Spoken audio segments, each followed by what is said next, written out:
آج social media پر کس قدر تیزی سے جھوٹ پھیلایا جاتا ہے۔ لوگ بغیر کسی تحقیق کے، بغیر سوچے سمجھے بہت سارے میسیجز شیئر کرتے ہیں، فارورڈ کرتے رہتے ہیں۔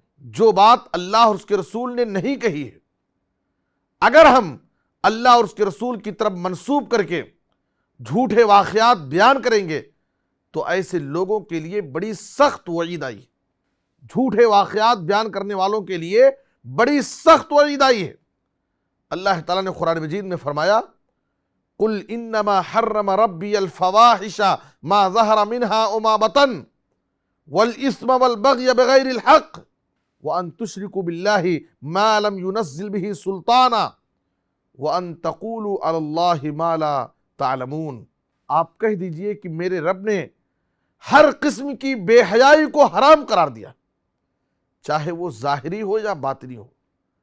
لوگوں پر ظلم کرنا، گناہ کے کام سے اور شرک سے اللہ نے منع کیا ہے، اور اس بات کو حرام قرار دیا ہے کہ تم اللہ کے بارے میں بغیر علم کے کوئی بات کہو۔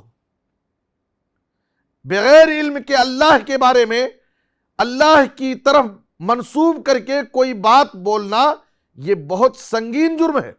علامہ ابن القیم رحمۃ اللہ علیہ کہتے ہیں کہ شرک سے بڑا گناہ ہے اللہ کے بارے میں بغیر علم کے بات کہنا، اس لیے کہ ایک آدمی اللہ کے ساتھ شرک کیوں کرتا ہے؟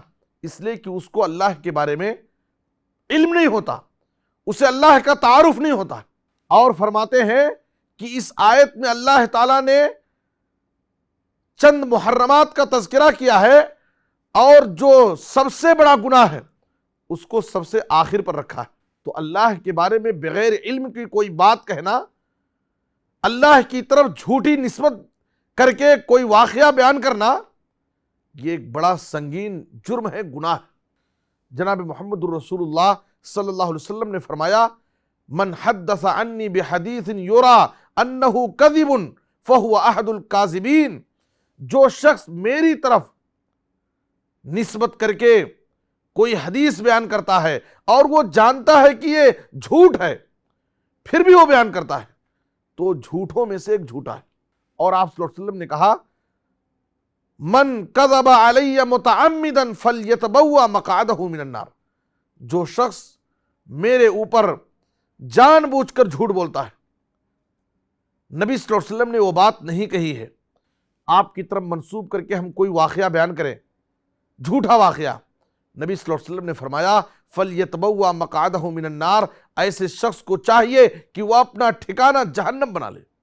وعید ہے، ذرا غور فرمائیں آج سوشل میڈیا پر کس قدر تیزی سے جھوٹ پھیلایا جاتا ہے۔ لوگ بغیر کسی تحقیق کے، بغیر سوچے سمجھے بہت سارے میسیجز شیئر کرتے ہیں، فارورڈ کرتے رہتے ہیں۔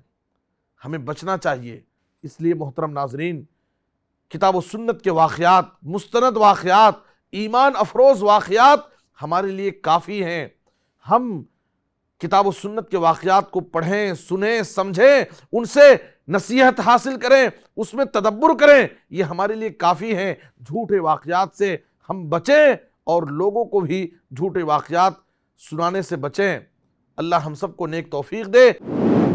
مرسی ٹی وی کے مزید ویڈیوز کے لیے ہمارے چینل کو سبسکرائب کریں اور بیل آئیکن کو ضرور دبائیں۔ جزاک اللہ خیرا۔ مرسی ٹی وی، پیغام رحمت۔